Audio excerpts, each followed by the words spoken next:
I think it is widely known that you are a very passionate thinker and activist on the subject of education for creative people. What's your take on creative education? Creative education today, I think, faces its biggest challenges that it's probably ever had to face, to be honest.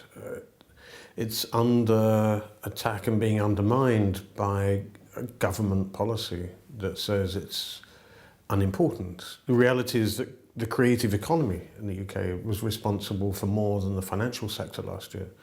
I think that the biggest emphasis that we have to be looking at is how to increase the quality, focus and potential of these amazing creative minds that are coming to these spaces to learn. Big challenge. I'm optimistic. I think we're going to find new models and new ways of doing it. But right now it's a challenge we really have to focus on.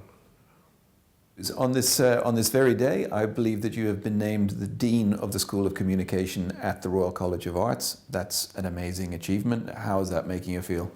Very proud and very happy. I've been head of department for 4 months, so to have this challenge put in front of me is I couldn't be more honoured, and I'm terrified, to be honest. I think it's a huge opportunity to really grab something and think about what should design and creative education be for the future.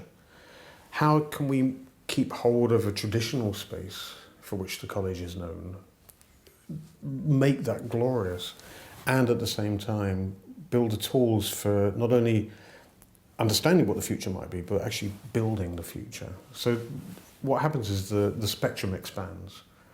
And what an amazing time to be doing it.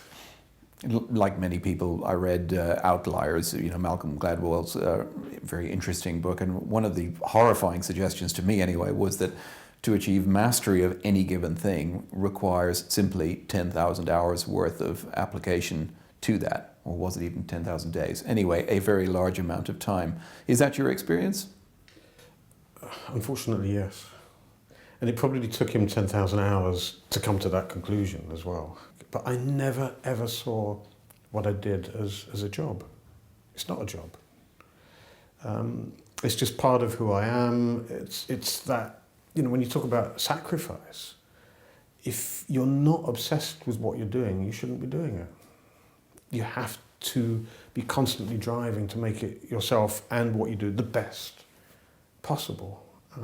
And you never get there, and then you have to keep moving again and moving again.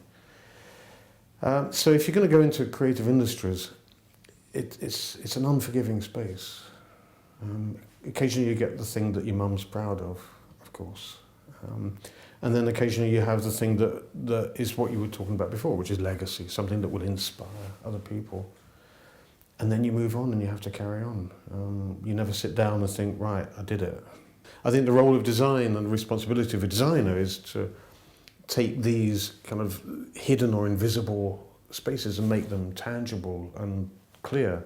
So I think the role of design is to reveal stuff, not to conceal. It's quite often the role of advertising is to conceal in order to sell.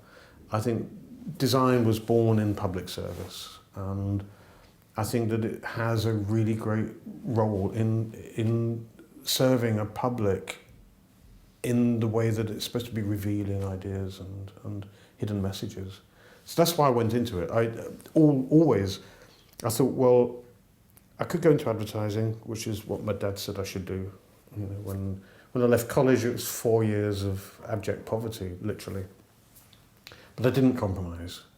I didn't want to go, sod this, I'm going to go make some money. I believed very strongly that what I was doing was the right thing, that there was a real social role to what I was doing. And I wanted to learn the tools of the trade in order to reveal the manipulation that went on. So it's been a real pain in the arse, but I had to do it.